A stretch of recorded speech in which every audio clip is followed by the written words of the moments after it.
Racist bankers kick out an elderly black man, unaware. He's their CEO, Christopher Reynolds, a wise and dignified man, walked into his own bank one morning, only to be met with disrespect and prejudice from his employees. Unbeknownst to them, the man they dismissed so quickly was their CEO. What followed was a story of humility, transformation, and leadership that would change the bank forever.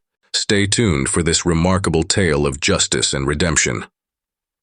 It was a crisp autumn morning, and the lobby of Crestwood National Bank was bustling with activity.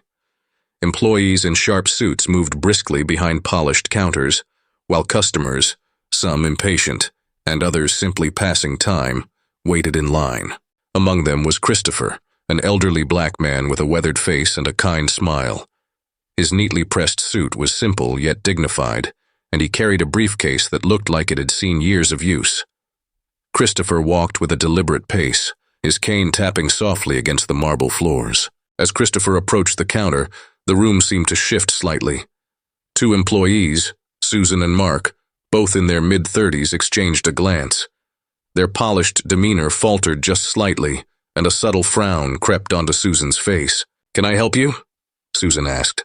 Her tone clipped as Christopher stepped forward. "Yes, young lady," Christopher replied with a polite smile. "I'd like some assistance with my account." Mark, who was standing nearby, leaned in and whispered something to Susan, barely audible to the other customers. Another one of those time wasters, he muttered under his breath. Susan sighed loudly, her impatience visible as she eyed Christopher up and down. "Do you even have an account here?" she asked, her words dripping with condescension. Christopher remained calm, his smile unwavering. "Yes, ma'am, I do. Been a customer here for over 20 years. "Right," Susan replied skeptically. "Well, we'll need to see some ID." Christopher reached into his pocket and pulled out his wallet, handing over his identification with steady hands. Susan took it and squinted at it, her expression remaining dubious. "You sure this is your account?" Mark interjected, stepping closer. "We've had some incidents before." Christopher raised an eyebrow, but his voice remained calm. "I'm certain, young man. I've been banking here since before you started working." The subtle insult didn't sit well with Mark. He scoffed and muttered, "Some people think they can just walk in here and waste our time." Susan, emboldened by Mark's attitude, pushed the ID back across the counter. "Look, sir, we're very busy today. Maybe you should come back when you're more prepared." Christopher's expression remained composed, though a flicker of disappointment passed through his eyes. "I am prepared," he said softly. "I'd appreciate it if you could check my account." Instead of responding, Susan motioned to a security guard standing near the entrance. The guard, a burly man with a stern face, walked over, his presence adding an unnecessary layer of intimidation. "Is there a problem here?" the guard asked, his voice firm. "No problem," Christopher said evenly. "I'm just trying to access my account." Susan leaned over and whispered something to the guard, who nodded curtly. "Sir, I think it's best if you leave for today," the guard said, gesturing toward the door. Christopher stood still for a moment, his grip tightening slightly on his cane. The room seemed to grow quieter as other customers took notice of the scene. Without raising his voice, Christopher replied, "Are you asking me to leave without resolving my business here?" "Yes," Susan said bluntly. "You're holding up the line." Christopher looked at her for a long moment, his gaze steady but unreadable. Then, with a slight nod, he turned and began to walk toward the exit, his cane tapping softly once again. The door closed behind him, leaving the employees to resume their work, oblivious to the storm brewing just beneath the surface. Christopher entered the bank with a slow, deliberate pace, his hands tucked into the pockets of his neatly pressed overcoat. His posture was slightly stooped with age, but his eyes carried a glint of wisdom and experience. It was late afternoon, and the bank was bustling with activity. Customers lined up at the counters, while bankers in sharp suits moved briskly from one desk to another, attending to clients or making phone calls.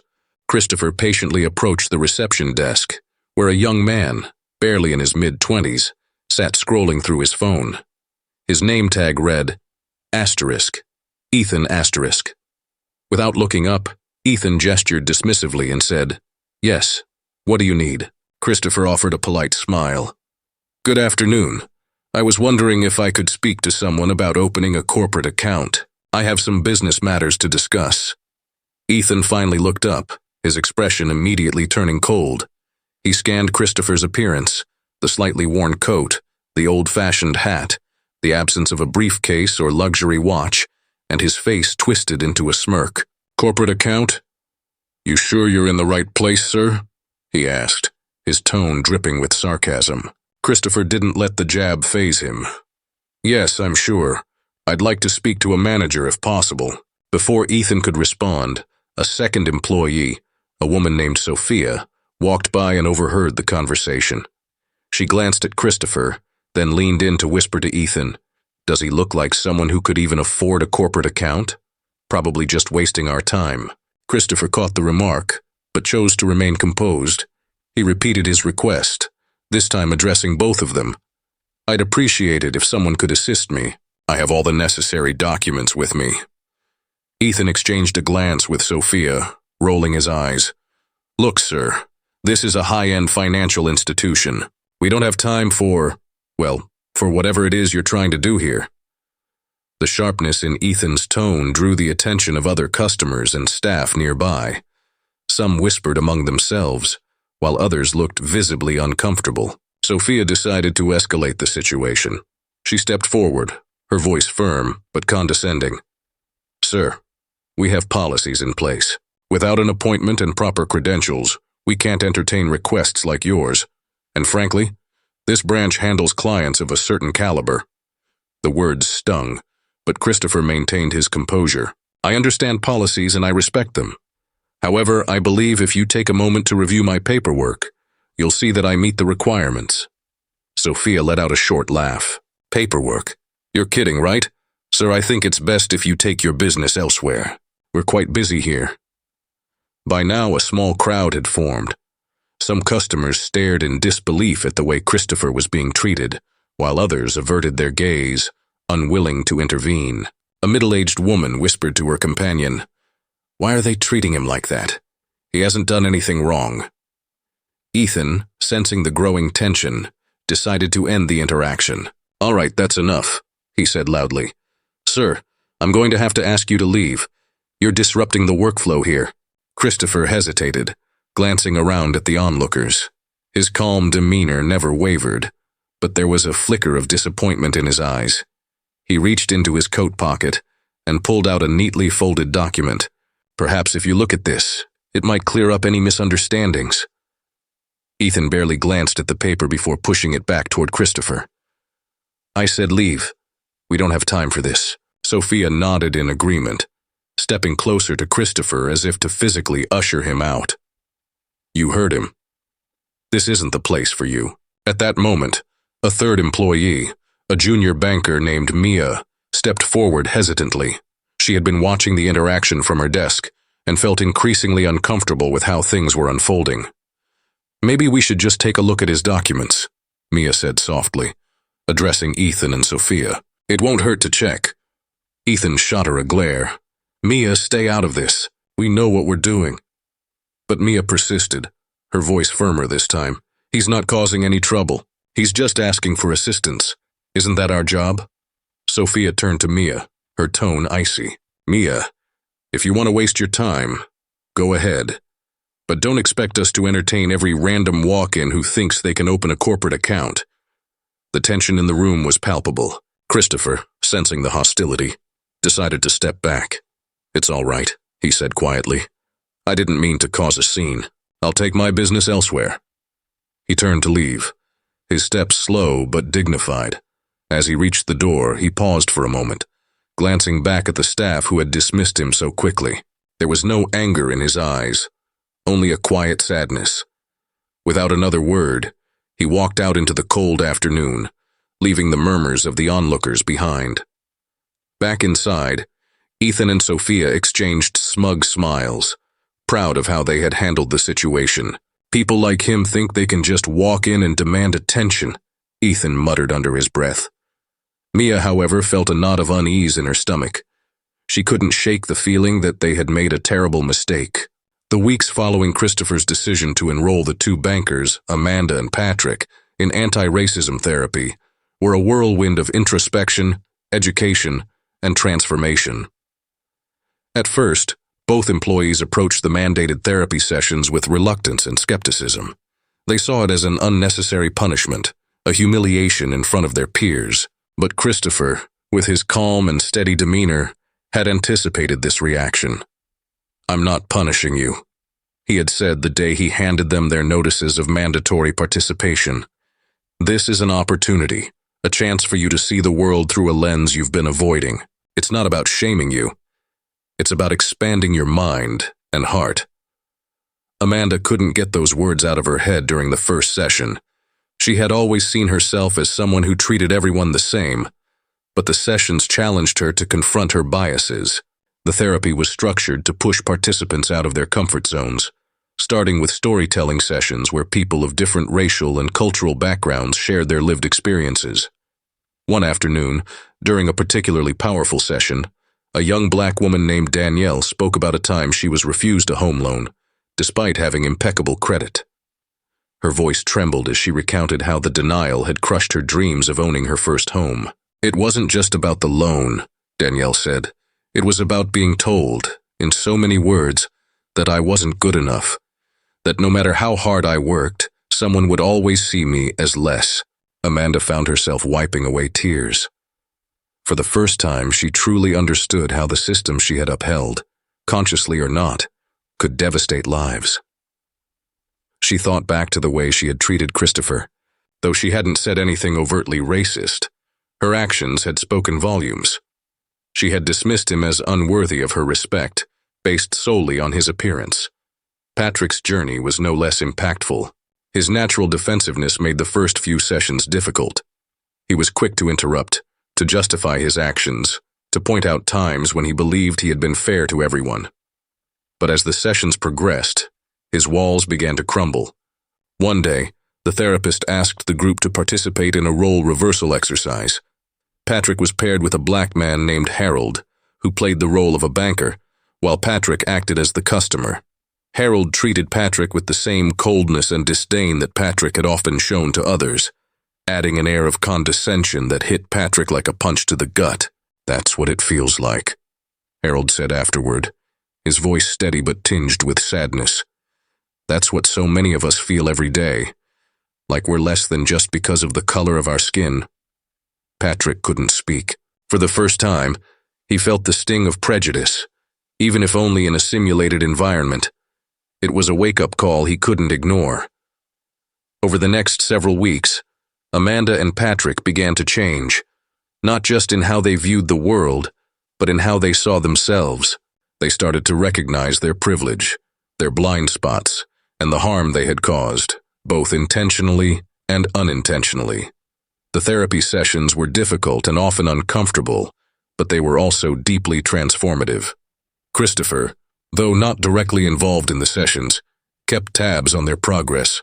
He received weekly reports from the program's facilitators and even attended a few group sessions as a silent observer. Seeing Amanda and Patrick's vulnerability and willingness to change filled him with a sense of cautious hope. When the therapy program concluded, Amanda and Patrick requested a private meeting with Christopher. They walked into his office, their postures humble, their expressions earnest. "Mr. Reynolds," Amanda began, her voice trembling, "we owe you an apology, not just for how we treated you that day, but for the attitudes and biases we've carried for so long.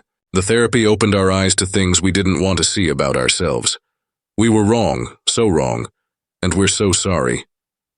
Patrick nodded, his usually confident demeanor replaced with genuine humility. "I thought I understood people, but I didn't. I judged you without knowing anything about you, and worse, I justified it to myself. Thank you for not giving up on us, even when you had every reason to." Christopher looked at them for a long moment, his face unreadable. Then, with a small smile, he said, "Acknowledging your mistakes is the first step, but the real work begins now. Change isn't about words. It's about actions. Show me, and yourselves, that you've learned from this." Amanda and Patrick nodded, their resolve evident. Several months later, Christopher decided to host a small gathering at the bank to celebrate the progress Amanda and Patrick had made. It was a simple affair, just a few employees, some snacks, and a chance to reflect on the journey they had all been a part of. During the gathering, Amanda and Patrick shared their experiences with the group, speaking openly about their past mistakes and the lessons they had learned. Their vulnerability inspired others in the room to reflect on their own biases and behaviors, sparking a candid and meaningful conversation about diversity and inclusion. Christopher watched with pride as his employees engaged in the discussion, their words filled with empathy and a genuine desire to create a more inclusive workplace. It was a far cry from the hostility he had faced on his first visit to the bank. Toward the end of the evening, Amanda and Patrick approached Christopher. "We wanted to thank you," Amanda said, her eyes shining with sincerity. "Not just for giving us a second chance, but for teaching us what leadership really means. You didn't just tell us to change, you showed us how." Patrick added, "You believed in us when we didn't deserve it. That's a lesson I'll carry with me for the rest of my life."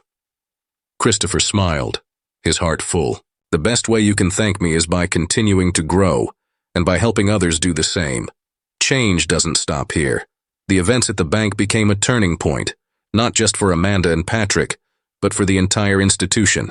Christopher implemented new diversity and inclusion training programs, ensuring that all employees, from entry-level staff to top executives, understood the importance of empathy and respect. Amanda and Patrick became champions of these initiatives, using their own experiences as a powerful example of how change is possible. They mentored new employees, shared their stories at company events, and worked tirelessly to create a workplace where everyone felt valued. For Christopher, the journey had been about more than just addressing a single incident of discrimination. It had been about planting seeds of change, about showing that even the most deeply ingrained biases could be overcome with humility, education, and a willingness to grow. And in the end, the greatest reward was seeing those seeds bear fruit, a team united by respect, a workplace transformed by understanding, and a legacy of leadership that would endure for years to come. A workplace transformed by understanding and a legacy of leadership that would endure for years to come. This story is a powerful reminder of the importance of humility, respect, and the courage to confront our own biases. Christopher's ability to lead with empathy and patience transformed not just individuals, but an entire institution. It teaches us that true leadership isn't about power, it's about inspiring change and fostering understanding. If this story inspired you, please like, share, and subscribe to our channel for more lessons of resilience and growth. See you in the next video.